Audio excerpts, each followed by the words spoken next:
Hello, once again. Today we're going to look at a very hot topic. We're going to look at mandates.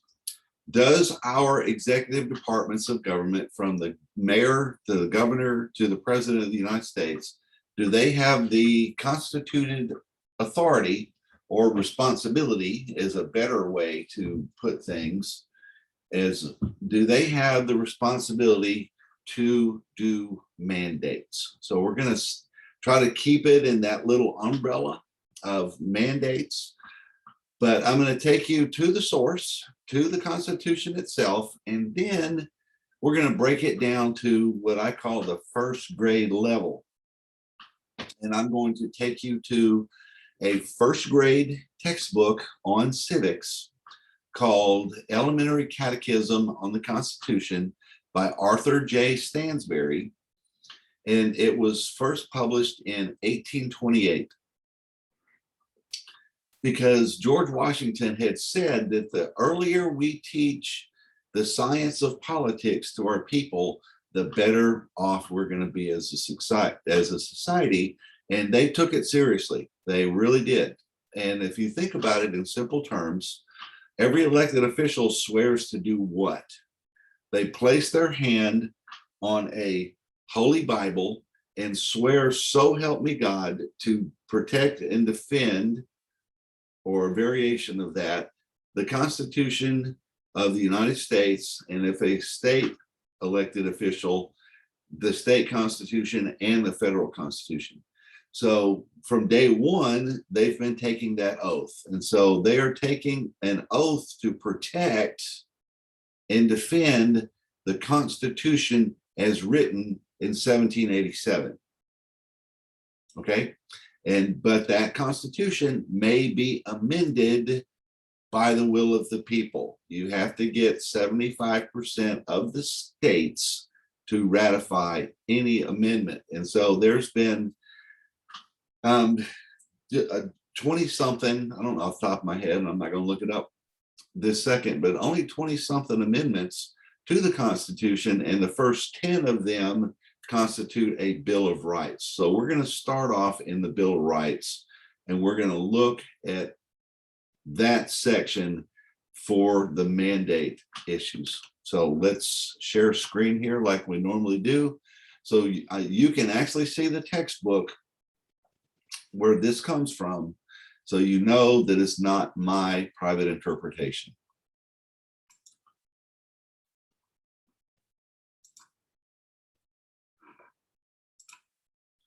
Okay, this is from Joseph Story's Commentaries on the Constitution of the United States. It replaced Blackstone's Commentaries of the Laws of England in 1833. Prior to that point, from the 1760s up until 1833, Blackstone's Commentaries on the Constitution was our official constitutional textbook. As a matter of fact, this is Blackstone right here. This is a facsimile copy of the original book. So the reason I am taking the time to explain this to you is Story's Commentaries is the precedent for constitutional studies. This is what the Supreme Court said is our official textbook of how America develops. It starts with Christopher Columbus, and it goes all the way through the history of the development of America to this Constitution. And if you see here, here's the footnote to where the court got their precedent for their commentary on what the clause says. This is the footnote to explain what the clause says. It's not the Supreme Court saying, well, I think it should be this, or I think it should be that. This is it. This is precedent. So it's a great place to start. I'm not saying it's the only place to start, but it's the simplest and it's the most basic, but it is every bit of it Supreme Court precedent. So We're starting out with, this is the last part of the First Amendment. The remaining clause secures the right of the people peaceably to assemble and to petition the government for a redress of grievances. That's what we're doing right now in America with the mandate issues. People are getting together, they're gathering together in various ways, and they're talking with each other and figuring out how to get a redress of grievance. The Declaration of Independence itself, the whole entire document, is a redress of grievance. This is why we're doing this in the first couple of paragraphs.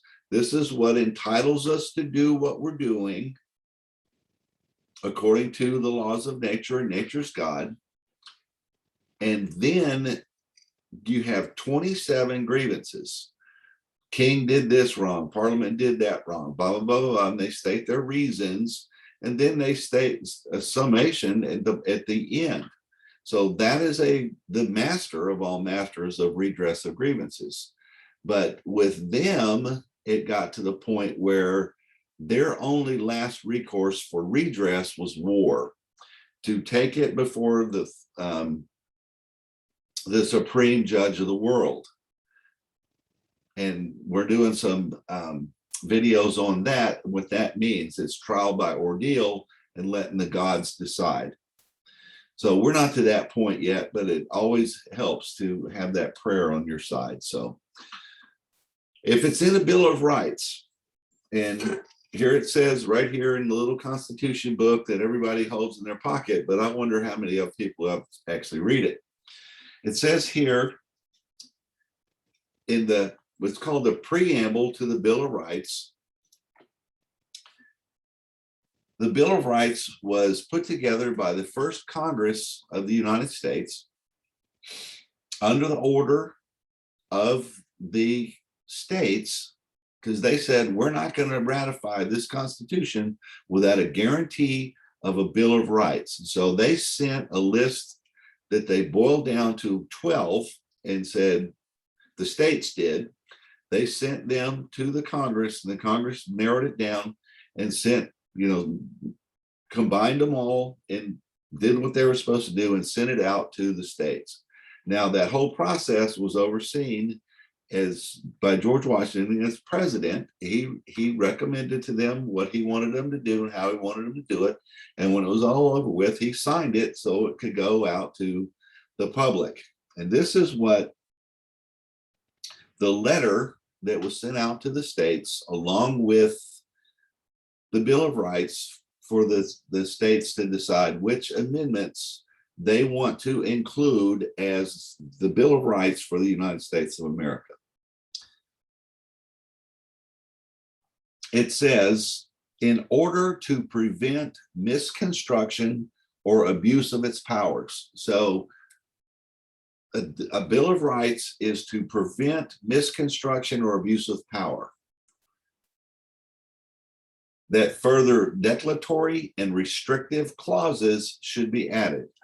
So it's a restriction on the government. It's declared, meaning Amendment 1, which we falsely call it. But anyway, the First Amendment is declared X, Y, and Z, but it's restrictive. And if you want to look at it in the simplest point, the first sentence of the First Amendment says, Congress shall make no law. It should be, Congress shall make no law in front of all 10, because it's a restricted zone. An elected official can't go here. I can't stress that enough before we get into this topic, because that's where we're missing it. If it's in a Bill of Rights, an elected official cannot go here. They don't have the right badge to get in this zone. If I wanted to go into most federal buildings, I have a badge that I can show the security guards, and they will let me in for whatever reason I want to go in there, because I have the badge that takes away the restricted access. But there are areas within those buildings that I have to get permission and or escorting to go into those areas. So see that even though I have access to the building, I don't have access to all the rooms in the building because it's a further level of access. So the Bill of Rights is a restricted zone that's off limits to any and all elected officials that have sworn an oath to uphold and defend it. Can't talk about it over a cup of coffee at Starbucks. It's that restricted. It's left to the people, and we're going to see that right here in the document. So strap your belt on. We're going to be here for at least an hour, and hopefully we have fun. The remaining clause secures the right of the people peaceably to assemble and to petition the government for a redress of grievances. This clause secures this right, secures it. It's secure. You can't unsecure it. It's secure. I'm going to drill it into you. You can't go here if you're an elected official. This right is off limits. Our right to peaceably assemble and to petition the government for redress of grievance, no matter what the situation, circumstance, catastrophe, disaster, epidemic, pandemic, whatever, snowstorm, hurricane, our right to assemble and petition the government is off limits to the government itself. Now look at how the Supreme Court explains it so that the common man might get a little better understanding. This would seem unnecessary to be expressly provided in a Republican government, since it results from the very nature of its structure and institutions. It is impossible that it can be practically denied until the spirit of liberty has wholly disappeared and the people had become so servile and debased as to be unfit to exercise any of the privileges of free men. That's pretty strong wording there. This is vital to Republican government. And the spirit of liberty will be wholly wiped off the planet without this provision. The provision was probably borrowed from the Declaration of Rights in England on the Revolution of 1688, in which the right to petition the king for redress of grievances was insisted on, and the right to petition Parliament in the like manner has been provided for and guarded by statutes passed before as well as since that period.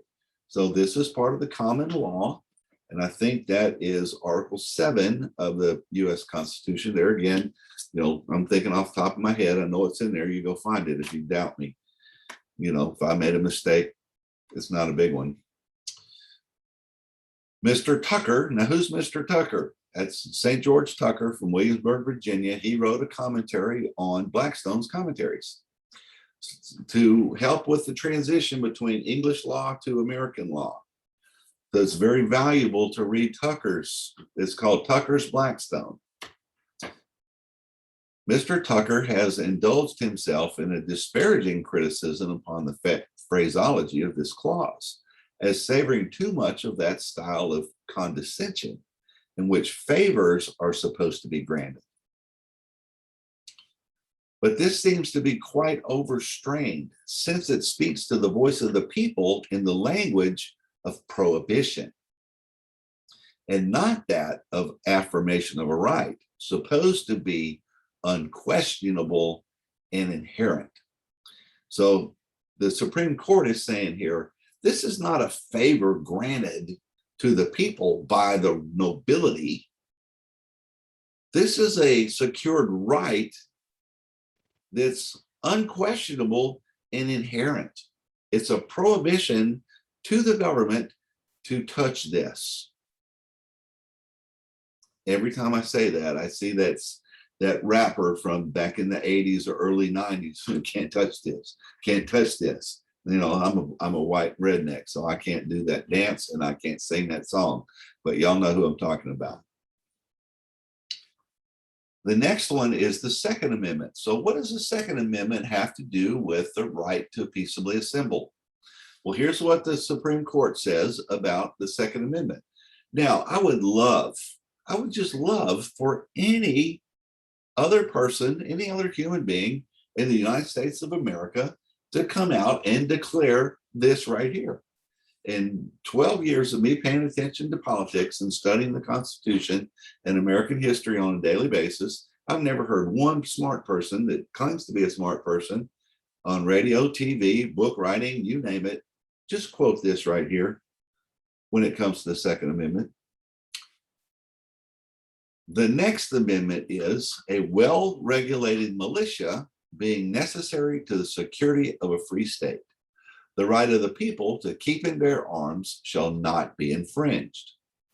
The importance of this article will scarcely be doubted by any persons who have duly reflected upon the subject. How many people have duly reflected upon the subject to come up with this solution or definition? Like I said, I can't name one. And I listened to everybody and read everybody that I can get my hands on anyway. I'm sure there's people I hadn't met yet. I don't know it all. I just know where to look and who to ask. The militia is the natural defense of a free country against sudden force and foreign invasions, domestic insurrections, Texas border, riots in the streets in Minneapolis and Portland, just a few things that come to mind, and do domestic usurpations of power by rulers. Well, what do you know?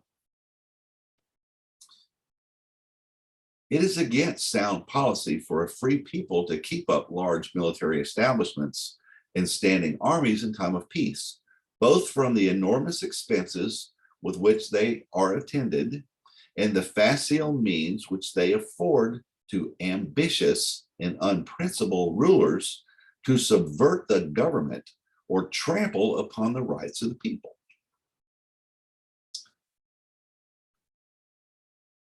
The right of the citizens to keep and bear arms has justly been considered as the palladium of the liberties of a republic, since it offers a strong moral check against the usurpation and arbitrary power of rulers, and will generally, even if these are successful in the first instance, the usurpation and arbitrary power of rulers, it will enable the people to resist and triumph over them. And yet, though this truth would seem so clear, and the importance of a well-regulated militia would seem so undeniable, it cannot be disguised that among the American people, there is a growing indifference to any system of militia discipline and a strong disposition from a sense of its burdens to be rid of all regulations. How is it practicable to keep the people duly armed without some organization? It is difficult to see. There is certainly no small danger that indifference may lead to disgust and disgust to contempt, and thus gradually undermine all the protection attended by this clause of our National Bill of Rights. People, the militia is our leash on the government, and it's the government's responsibility to make sure that all the people are armed. And then regulated doesn't mean tell you what type of weapon it is that they are going to grant you permission to use. It is to make sure that you have a duly regulated, trained militia unit in your neighborhood, in your city, in your town, to protect against all these things that were listed here, but primarily against the usurpation and arbitrary power of rulers. And that's what we're looking at today, is the usurpation and arbitrary powers of rulers. And since we do not have a well-regulated militia that's necessary for the security of a free state, we find ourselves in this situation. This is a protection intended to protect us from a tyrannical government. Behind me, over my shoulder, is a battle flag of the American Revolution called the Gostellow flag. It has my family crest on it, the Wallace family crest. And the banner on that says, "Resistance to tyrants is obedience to God."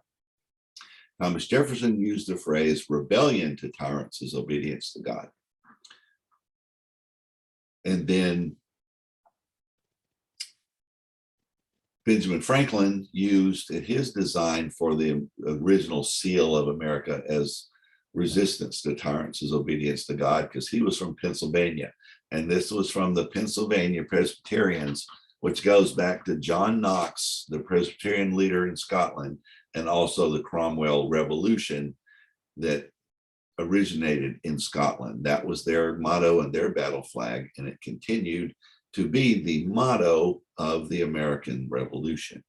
So we might want to take note of that, because we're fighting for our rights now. Fortunately, we have a constitution that we can use instead of a gun of how to fix things. The next amendment, this is the fourth. The right of the people to be secure in their persons, houses, papers, and effects against unreasonable searches and seizures shall not be violated, and no warrants shall issue but upon probable cause, supported by oath or affirmation, and particularly describing the place to be searched and the person or things to be seized. When it comes with the issue that we're having with the mandates, we are seeing government entities tell people what they can and cannot do with their person. They are saying you have to wear a certain face protection or you can be punished or penalized.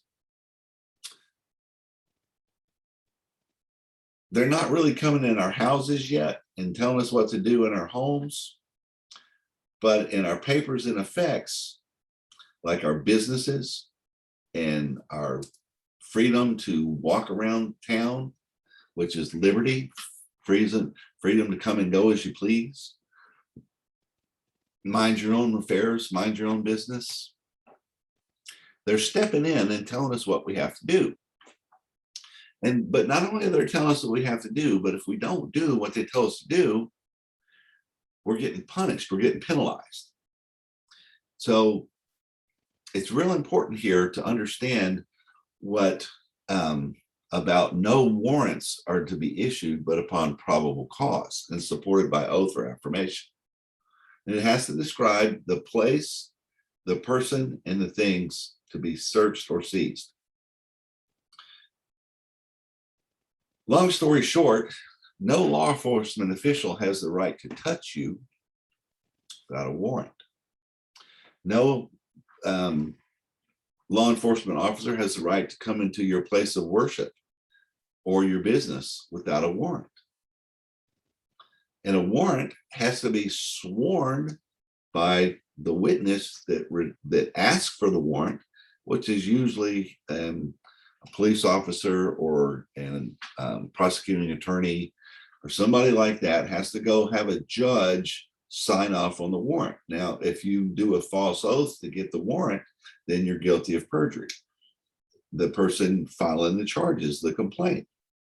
The judge can get in hot water for not paying attention to the complaint and justifying the warrant in the first place. He can be called out for bad behavior and impeached from his office. So it's a serious thing, and it's a hard thing to do to get a warrant. And yet we see people all the time losing their jobs, losing their businesses, and with the company, and they're using the terminology, well, The president didn't mandate that you do this. He just recommended that you do this. However, Friday, I might be presenting this. I have an opportunity to possibly be presenting this, but if not, the people that are hosting and are going to have this video to do as they please. They're going to get this refinery, one of the biggest in the nation and one of the biggest in the whole world, actually. It's right here close to where I live in Mississippi. The employees were told that, well, I take it back. This is not the refinery, maybe it's the shipyard that builds military vessels. The government is telling them that they will be fired from their job if they do not go get a jab. And it doesn't matter in any way, shape, or form what your objection to doing that is. They have, you can honestly say they have declared you a criminal without a trial and summarily punished you without a jury verdict, just because they think that the government has mandated that these businesses do this.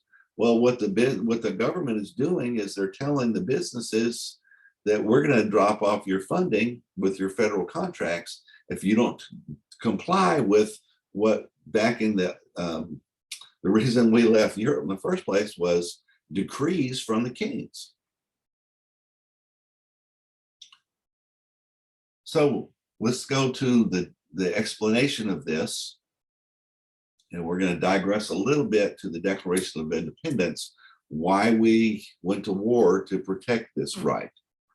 This provision seems indispensable to the full enjoyment of the rights of personal security, personal liberty, and private property. Personal security is the thing here. You're secure in your person and your liberty. That's your humanity, your body. We hear it all the time in the negative context about these people wanting to do things that are dangerous to the society, but they say it's my body, my choice, my body, my choice. And the courts go along with it, which that's another dictate for another day, but you know what I'm talking about. But in this case, they're saying, no, it's not your body, it's not your choice. So you can't have two different sides of the law. It's either law or it's not. But personal security is your choice. How to protect yourself and your humanity and your body is your choice. It's about protecting yourself. Security and personal liberty. Personal liberty is living your life the way you see fit.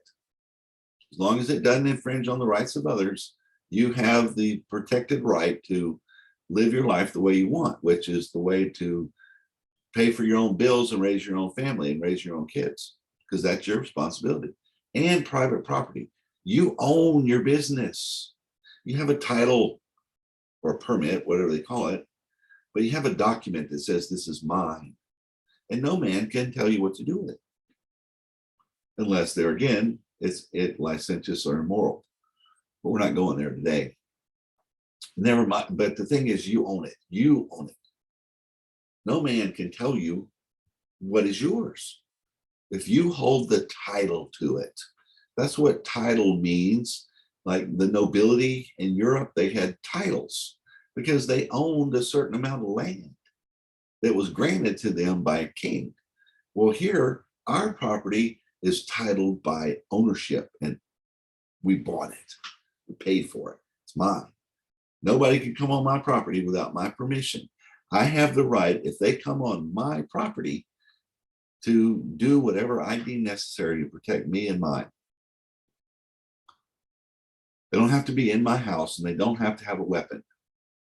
They just have to be on my land, my property. And its introduction into the amendments was doubtlessly occasioned by the strong sensibility excited both in England and America upon the subject of general warrants, almost on the eve of the American Revolution. And although special warrants upon complaints under oath stating the crime, party by name against whom the accusation is made, are the only legal warrants upon which an arrest can be made according to the law of England. So this is going back to the common law before we even got started being America, but that we brought over here with us. I mean, what we did, we just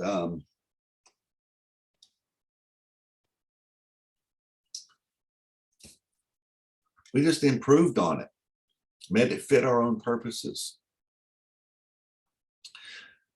In the Declaration of Independence, one of the clauses is he, the king, has sent myriad of officers here to eat out our substance. Primarily, the first time they did this was with the Stamp Act. And what they did was the Parliament set up a bureaucracy. They call it department. We have the Department of Education, OSHA, FAA, FCC, and on and on and on and on and on. They can make up their own regulations and punish you accordingly. I'm a business owner. OSHA from time to time has come on my work sites, and they just walk around like they own the place, and they just start writing out tickets. You violated our regulation, and this way it's going to cost you so many thousands of dollars. You didn't have your helmet on properly. You're not wearing the right shoes. We don't like the type of safety equipment that you are choosing to use because they're not familiar with it. They still fine you anyway, and you have to go to their court to argue it, which doesn't have a jury, and it has a single judge. That's against the law as well. That's another amendment. So that's where this comes from. The government agents make up regulations and punish you because you broke their regulations, FAA, or was it EPA? You spilled gasoline on the grass. We're going to fine you this amount of money. You got a boat in the harbor and it leaks diesel. We're going to pay you so much money. When it evaporates on its own and goes up and gone.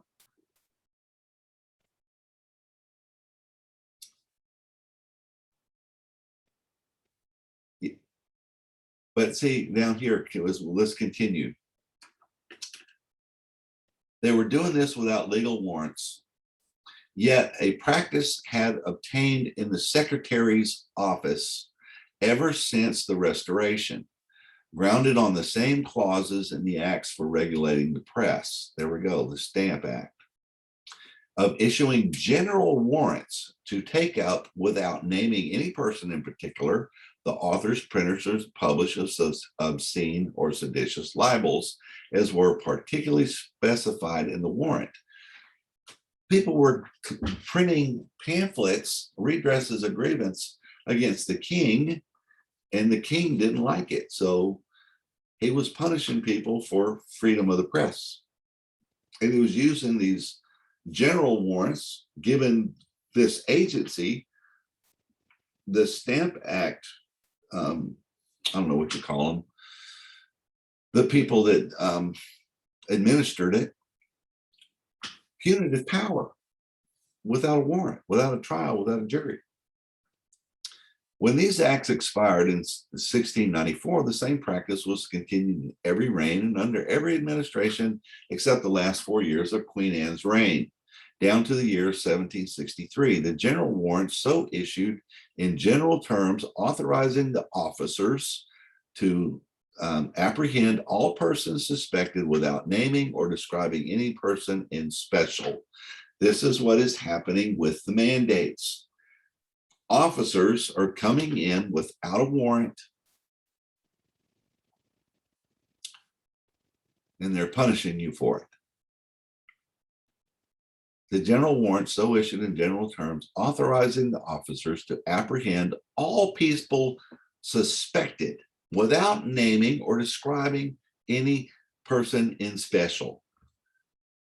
Just because you went into the Walmart without face coverings that are dictated of the type you must wear and that you must wear it, you can be thrown out of there, which limits your personal liberty.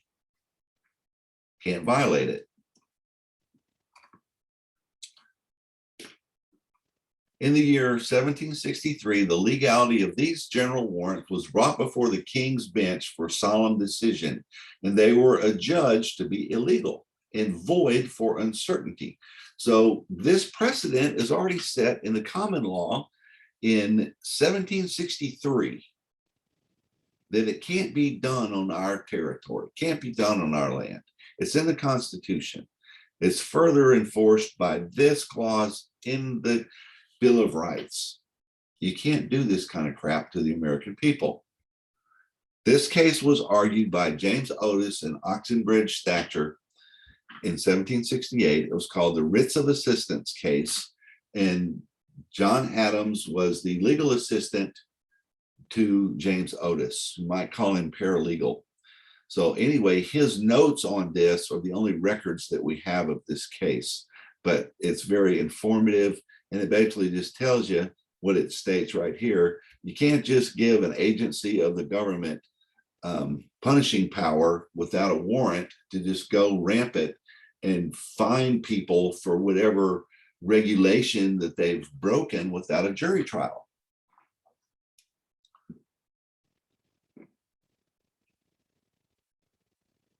A warrant and the complaint on which the same is founded to be legal must not only state the name of the party, but also the time and place and nature of the offense with reasonable certainty. Not just, hey, you're in Walmart and you're not wearing face covering, they're going to grab you and throw you out the door or close down your business. If you allow people in your business without the face covering, they can shut you down.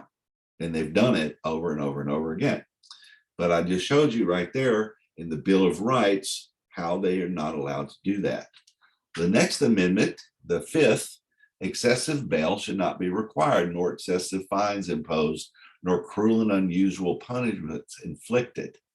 This is an exact transcript of a clause in the Bill of Rights framed at the Revolution in 1688. These are the rights that we were contending for in 76. They weren't going to give it up to the federal government. The provision would seem to be wholly unnecessary in a free government, since it is scarcely possible that any department of such a government should authorize or justify such atrocious conduct. See, everything has to be done by the legislature and signed into law by the executive department. Whether it's a city council and a mayor, a state legislature and a governor, or the federal Senate and Congress and the president, they can't give this over to a department to just do with it as they please. In those times, a demand of excessive bail was often made against persons who were odious to the court and its favorites, and on failing to procure it, they were committed to prison.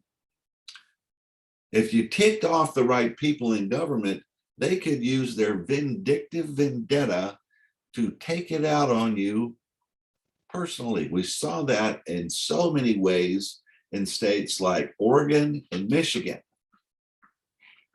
Fortunately, down here in Mississippi, it wasn't that bad, but still it was bad enough to where people here are saying, you're not going to fire us and punish us as criminals because we don't want to wear a face covering that violates our person and our personal liberty and our personal humanity. Enormous fines and amercements were also sometimes imposed, and cruel and vindictive punishments inflicted. A cruel and vindictive punishment would be making you quit your job or take the procedure, the medical procedure that they demand that you take. Not even a doctor can make you take a medication of any way, shape, or form. I talked with my personal doctor yesterday. She knows what I do, and she started questioning me about this stuff. And so I asked her, is it not true that after all we've discussed and all we've talked about here today, that even though I came to you and asked your opinion and wanted your professional advice, you said that the best course of action is for me to have whatever the little problem is. I've got this thing here on my forehead that shows up on the camera and it bugs me. And I went and had it looked at, and she said that needs to be surgically removed. It's not cancerous, but it is a bother. And just to be safe, it could develop in that if left alone. So it's best to just go get it, little outpatient thing, couple of stitches, you're on your way. Spent my whole life outside. It's about time I started getting things wrong with my skin. But anyway, the point is, even after all of that and all the seriousness and all the things we discussed, which I just told you, still my responsibility whether I decide to go and get an appointment to have it surgically removed. And she goes, yes. All I can do is tell you my opinion on what it is that you want for your person and your body, but I cannot mandate or make you or force you do any medical procedure that you don't voluntarily do. Just like a prescription. They could give me the prescription. I still have to go to the pharmacy and pick it up. Even if I do that, I still have to choose to open the bottle and take the medication. I have to decide. It's totally my decision in those medical situations to whether I take the advice and consent to the advice of the medical professional. See, it's not medical professionals that are telling us what we need to do here. That's a different story. Upon this subject, Mr. Justice Blackstone has wisely remarked that sanguinary laws are a bad symptom of the distemper of any state, or at least of its weak constitution. This means passing the buck for the legislature not to sit down and formulate the law and have it passed the way it's supposed to be done, but giving it over to a bureaucracy who makes up their own laws as they go to however fit. They have to justify their position, put it that way. So they come up with all kinds of crazy stuff to make it look like they're doing their job when they don't have the right to have that job in the first place. But they're willing to have us give up our jobs because they think that they're smarter than us with our liberty of our humanity and our personal liberty. Can't go there. It's in the Bill of Rights. And to get to this point it is a symptom of a weak constitution. It's weak because we don't know it and know how to stand up for it. That's what makes it weak. The laws of the Roman kings and the 12 tables of the Decemviri were full of cruel punishments. The Porcian law, which exempted all citizens from sentence of death, silently abrogated them all. In this period, the Republic flourished. Under the emperors, severe laws were revived, and then the empire fell. The next amendment is, and this is the 9th Amendment, we're skipping through it.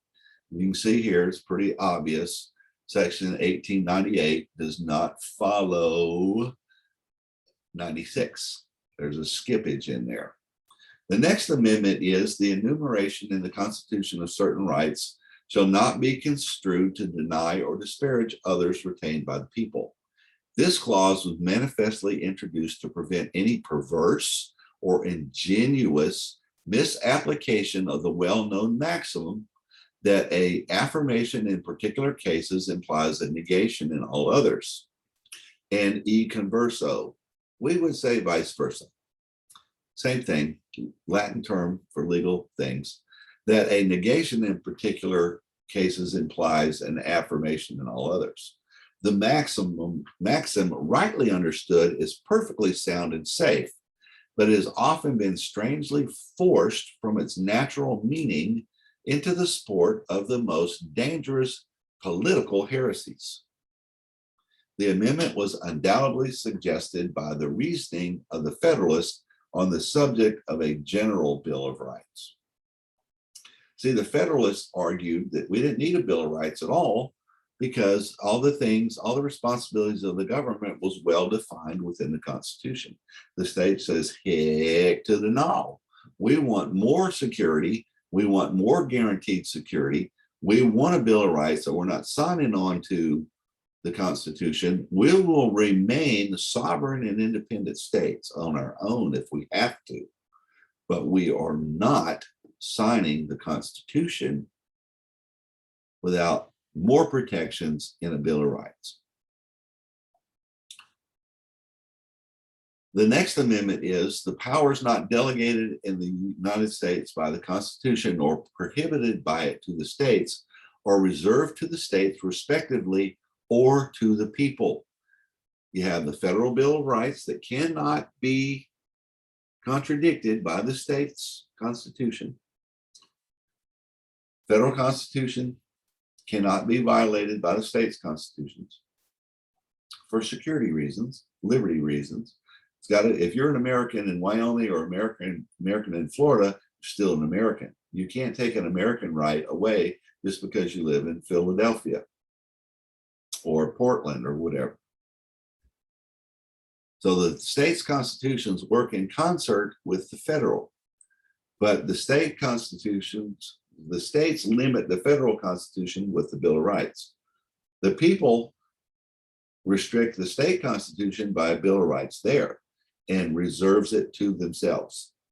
No government entity can go inside the Bill of Rights. The Bill of Rights and the state constitutions are much more broad than the federal, because they'll take one little part or one little thing in the federal Bill of Rights and they'll expand it into 5 or 6 more specified little details.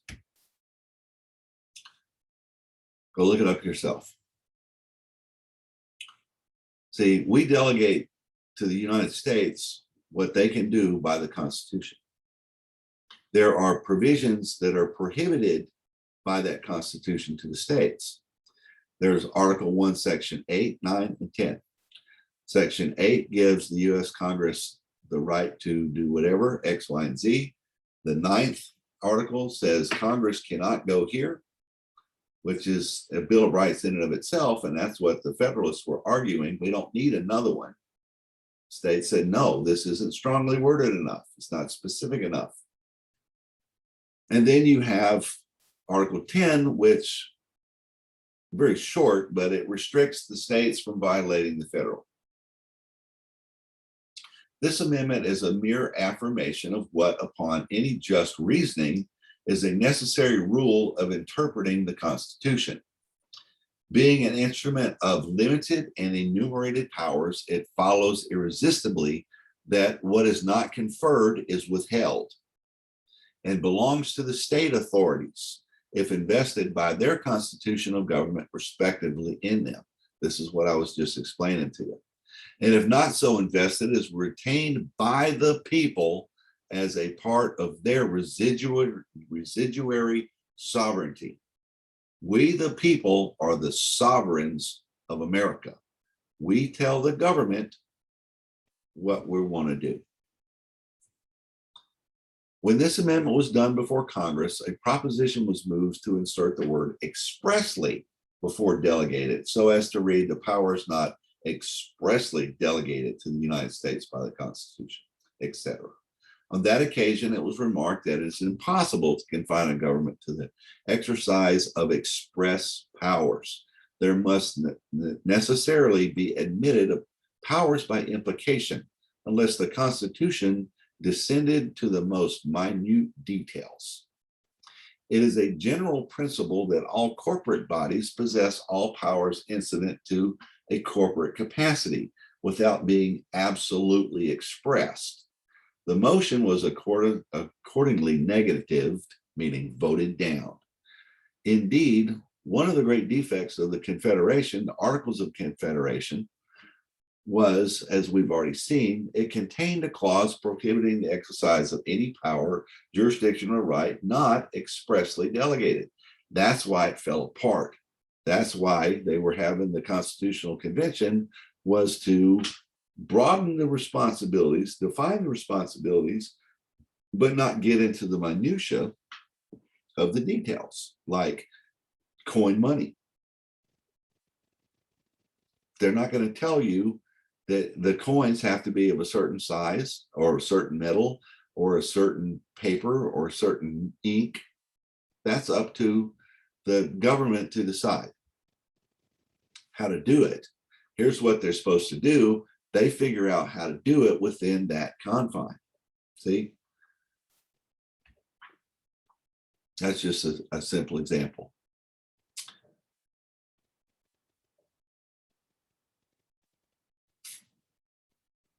Indeed, one of the great defects of the Confederation was, as we've already seen, that it contained that clause. The consequence was that Congress were crippled at every step of their progress and were often compelled by the very necessities of the time to usurp their own powers, which they did not constitutionally possess, and thus, in effect, to break down all the great barriers against tyranny and oppression. They were having to break their own constitution just to come up with financing to pay for the army in the middle of a revolution.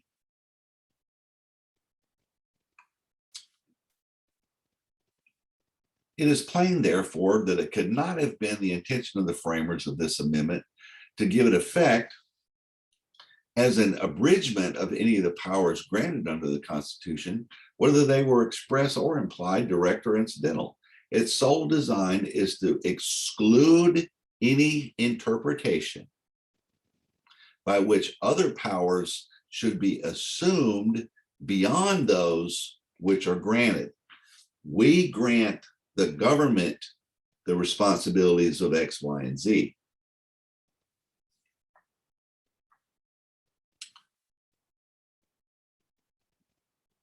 All that are granted in the original instrument, whether express or implied, whether direct or incidental, are left in their original state. All powers not delegated, not all powers not expressly delegated, and not prohibited are reserved to the states and the people. The attempts then, which have been made from time to time to force upon this language an abridging or restrictive influence are utterly unfounded in any just rules of interpreting the words in the sense of the instrument. It's telling the judges and the lawyers and the politicians, you can't redefine the words that are used to try to bend them to your will. And we're going to see even more strong language of that as we go. Stripped of this, of the ingenious disguises in which they are clothed, they are neither more nor less than attempts to foist into the text of the word expressly to qualify what is general and obscure what is clear and defined. They make the sense of the passage bend to the wishes and prejudices of the interpreter and employ criticism to support a theory and not to guide it. Don't let the crisis go to waste. We've got to do something now. The hell with the Constitution. We've got to fix the problem right now. We hear it all the time. And we've gotten so numb to hearing it all the time that we just go along with it since we don't have a militia to stop it. One should suppose if the history of the human mind did not furnish abundant proof to the contrary, that no reasonable man would contend for an interpretation founded neither in the letter nor in the spirit of an instrument. See, the letter and the spirit of the law, that's the key, which we don't have any idea what that means. And this is not the forum to go there. Just take it for face value right now. Where's the controversy to end if we desert both the letter and the spirit? Congress shall make no law. Means what it says what it means. What is to become of constitutions of government if they are to rest not on the plain import of their words, but upon conjectural enlargements and restrictions to suit the temporary passions and interests of the day? What are we facing? The temporary passions and interests of today. Everybody's in a panic. We've got to solve this now. The hell with the Constitution. We've got to mandate this. We've got to do this. We've got to do this. We don't have time. Fortunately, the American people are saying no. Let us never forget that our constitutions of government are solemn instruments, addressed to the common sense of the people and designed to fix and perpetuate their rights and liberties. It's not fix the problems. This is fix, establish it. It's like welding it to the bulkhead. You can't move it. It's immovable if it's fixed. They are not to be frittered away to please the demagogues of the day. Take your pick. They are not to be violated to gratify the ambition of political leaders. Here again, take your pick. They are to speak the same voice now and forever. This is the one that woke me up when I first read it. I'm 62 years old in a few weeks. The America that I live in today does not have the freedoms and the liberties that I had as a 5-year-old kid. I could get on my bicycle. I could ride anywhere around town. Everybody in town thought it was the perfectly normal thing to do. And now you can be punished criminally for not watching your children every moment at a public park because of safety reasons, because of the way the government has screwed up the society. Enough of that soapbox. They're supposed to speak in the same voice now and forever. Now was 1787 and forever after that. That's why we swear an oath to uphold and defend the Constitution that was framed in 1787, ratified by the states in 1789, and put into government in 1789. I think maybe it was 1788 when they finally got the 9th state to come on board so they could start putting the government together when George Washington was sworn in April of 89. They are of no man's private interpretation. See, I've said it before, the laws of nature and nature's God, but this is a verse of scripture, folks. No private interpretation. No man's private interpretation is 2 Peter 1:20. They quote Bible verses without quoting the source. And we're not smart enough with the laws of nature and nature's God to recognize that. And yet, there it is, right there in the constitutional textbook, no private interpretation. They are ordained by the will of the people and can be changed only by the sovereign command of the people. This is the Supreme Court of the United States telling us there's no private interpretation. Judges, you don't get to legislate from the bench. Your opinion doesn't matter what the law says. Your job is to do what the legislature passes and the governor signs to make sure it's done properly and punished properly, both in the spirit and the letter. It can only be changed by the sovereign command of the people, and no man's private interpretation matters. Now, let's get down to the first grade level. Let's have some fun. Okay? That was heavy, but it's so simple. And if you don't agree with what I'm saying, I'm not telling you that I'm the know-all of know-alls of all-knowing, but I will challenge you with this. If you don't agree with what I'm saying, take me to court. I'll take my research in my constitutional brief, which is what this is, put it in the court system. Let's see where we can go with it. See, nobody knows to put this stuff in the courts, so it'd already be there. So let's have some fun with it. But let's go to the first grade level. This is what they taught in first grade in 1828. It says so right here, 1828. This is for the use in schools, Elementary Catechism on the Constitution of the United States of America for the use of schools. Does he, the president, do more than communicate information to the Congress? Yes. His duty is also to recommend, my emphasis, to them such things as he thinks will be for the advantage of the country. Are they obliged to do as he advises? Nope. They pay respectful attention to what he says to them and listens to the reasons he gives in favor of the measures he recommends, but they are at full liberty to follow their own judgment in all cases. Is it to be desired that Congress should always comply with the advice of the president? No. For then his advice would in time come to have the authority of a command.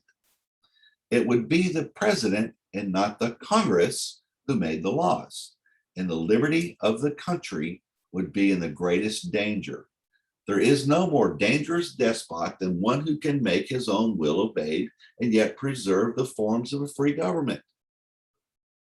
Augustus Caesar ruled the whole Roman Empire with absolute sway, yet he did everything by the resolves of the Senate as if Rome was free. Look at this. He's quoting Roman history, and he's expecting these elementary school kids to understand what the heck he's talking about. Are we smarter than a first grader back then? Nope. Suppose some very important matter should happen while Congress is not met. Can the president call them together? Now, does this say, can the president mandate what needs to be done because it's an emergency? No. It says, can the president call the Congress together to fix the problem? Yes, he can call either both houses or only one. If any law is to be made, not a mandate, if any law is to be made, both houses must be called. If only a treaty or an appointment is to be made, the Senate only need to be assembled. Suppose when both houses are met, they should find themselves unable to agree about the time at which they adjourn. I have some typos in here. You have to forgive me. I'm going to post this on my website with just the document form in a more edited thing. Sorry about that. I'm not perfect. Go figure. That is, cease to meet. Can the president end the dispute? Yes. How does he do that? By adjourning both houses, not by making up a decree on his own. In that case, when are they to meet again? At any time the president fixes when he adjourned them. He could adjourn them at 3:30 in the afternoon and say, I want you back in here at 3:45. If he wants, they have to obey because they're not getting their job done to solve the problem.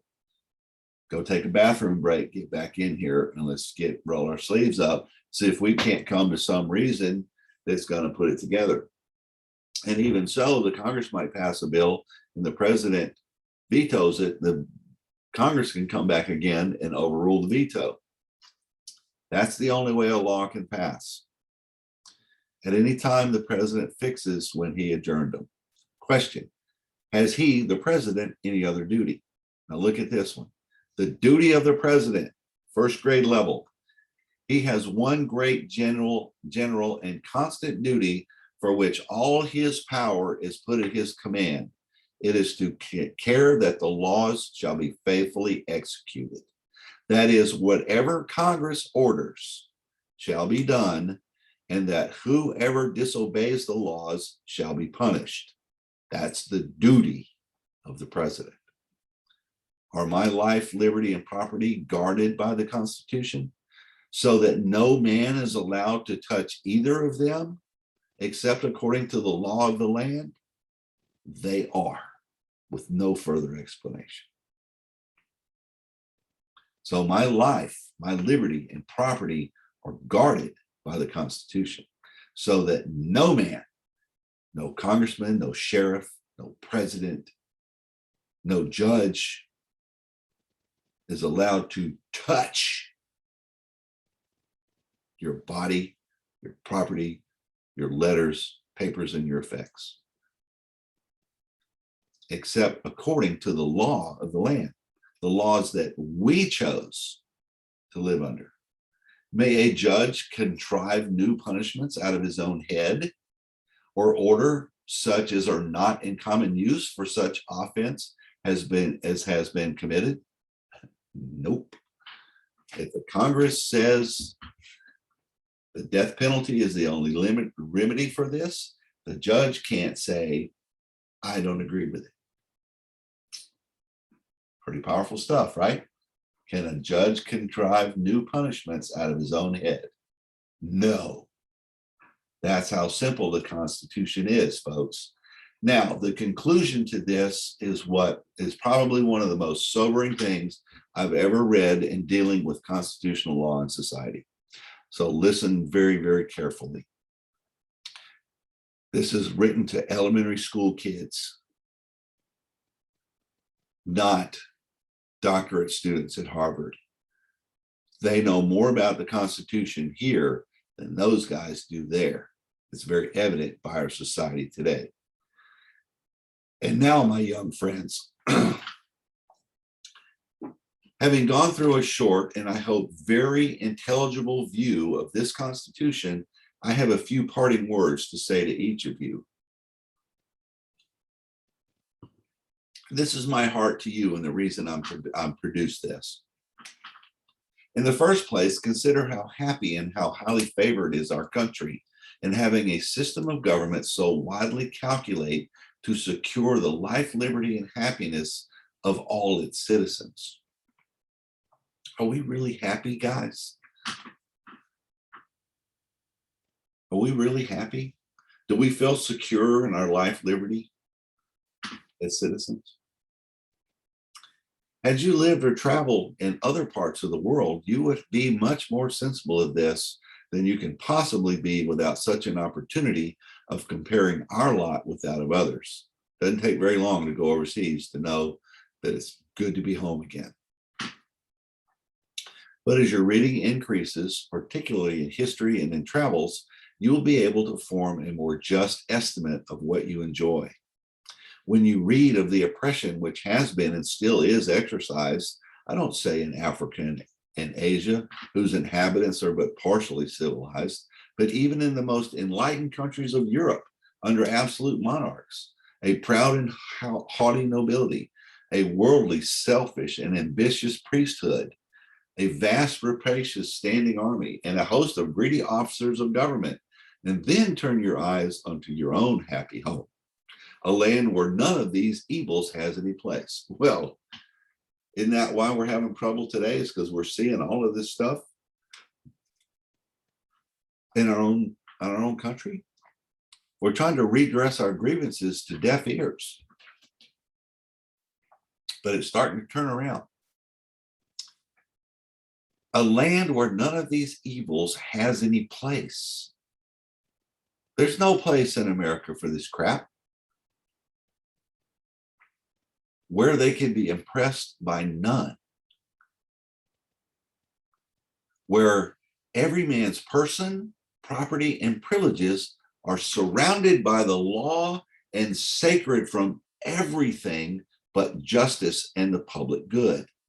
How can you be sufficiently grateful to a beneficent providence which has thus so endowed our country with blessings equally rich and rare? A beneficent providence is the goodness and the free gift of the creator of the heavens and the earth. I want to show you something real quick here. I know this is long, but I think this is important. That phrase shows up in the Mississippi Constitution in the preamble. It says, "We, the people of Mississippi and convention assembled, grateful to Almighty God in invoking his blessings on our work, do ordain and establish this Constitution." Right there on the screen, that's where it came from. Grateful to Almighty God and invoke his blessings on our work. We should be sufficiently grateful to a beneficent providence which has thus endowed or freely given our country with blessings equally rich and rare. Preamble to the Mississippi Constitution. In the next place, remember that this precious Constitution, thus wise, thus just, is your birthright. Remember Esau gave up his birthright for a bowl of soup and regretted it for the rest of his life. He never could get his liberty back again. Never could get his birthright back. It has been earned for you by your fathers, who counseled much, labored long, and shed their dearest blood to win it for their children. To them, it was the fruit of toil and danger. To you, it is a gift. Do not slight it on that account, but prize it as you ought. It is yours. No human power can deprive you of it, but to your own folly and wickedness, to undervalue is one of the surest ways to lose it. Take pains to know that what the Constitution is. The more you study, the higher you will esteem it. The better you understand your own rights, the more likely you will be to preserve and guard them. And in the last place, my young countrymen, your country's hope, her treasure, and one day to be her pride and her defense, remember that a constitution gives to the people so much freedom and entrusts them with so much power, rests for its supremacy on their knowledge and virtue.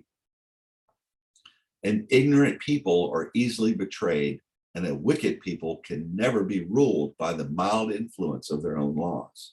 You can't make enough laws to make people behave. We've got laws out there for murder, people murdering every day. Rest my case. Because of our American education system, this sentence has been true and it's been deliberate. I can show you how deliberate it has been, and I will somewhere down the road. But for a constitution that rests for its permanency on the knowledge and virtue of the people, if they can produce an ignorant people who are easily betrayed and a wicked people that can never be ruled by the mild influences of their laws, then they can do whatever the heck they want.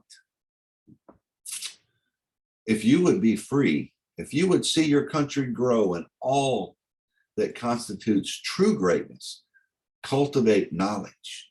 Do like I've done. Read these books. Just go read these 2 books right here. It'll change your whole entire world on American government, especially the first grade one. It's so simple. I read it in an hour and a half.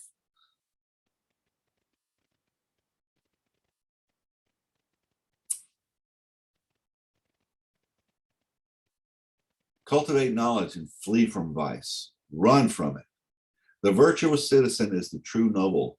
He who enlightens his understanding, controls his passion, feels for his country's honor, rejoices in her prosperity, steps forth to her aid in the hour of danger, devotes to her advancement in the fruit of his mind, and consecrates to her cause his time, his property, and his noblest powers. Such a man is one of God's nobility. He needs neither riband nor star. His country knows and remembers his name, nor can any title add to his honor or to his reward. We have seen such men among us. We hope to see many more.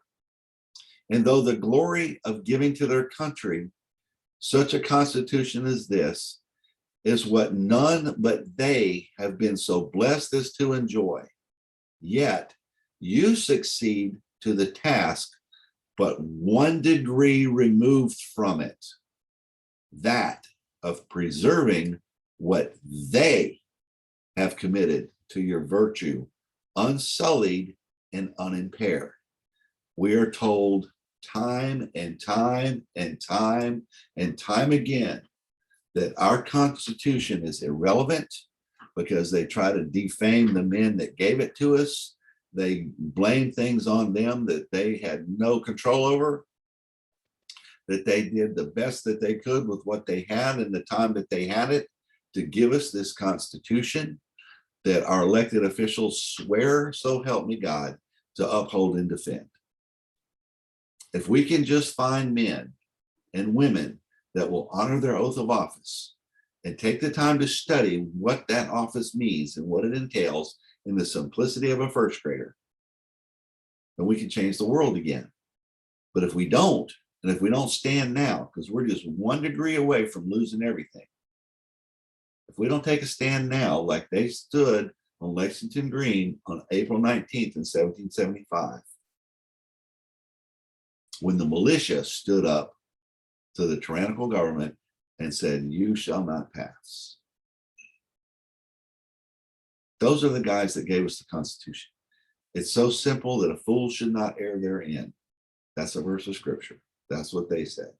Anyway, study this video, study it, listen to it, read it over and over and over and over again for its simplicity and its power. It's time for we the people to stand for our rights and say no more. No more. You cannot mandate anything ever for any reason whatsoever, because it's not giving you the responsibility in the Constitution. It's left to us to decide our personal person, what's best for us, what's best for our liberty, and what's best for our pursuit of happiness. And no man can overstep those bounds. If there's anything I can do to help you, go to my website, libertyman.online. That's libertyman.online. There's a plethora of videos there. There's a ton more coming in the next few weeks that we've already got recorded, but we don't have formatted yet. And ask me any question that you want, and I will put it together in a video like this one and give it to you so that you can use it for your friends. Amen. God bless. You're the best. Let's win this thing together.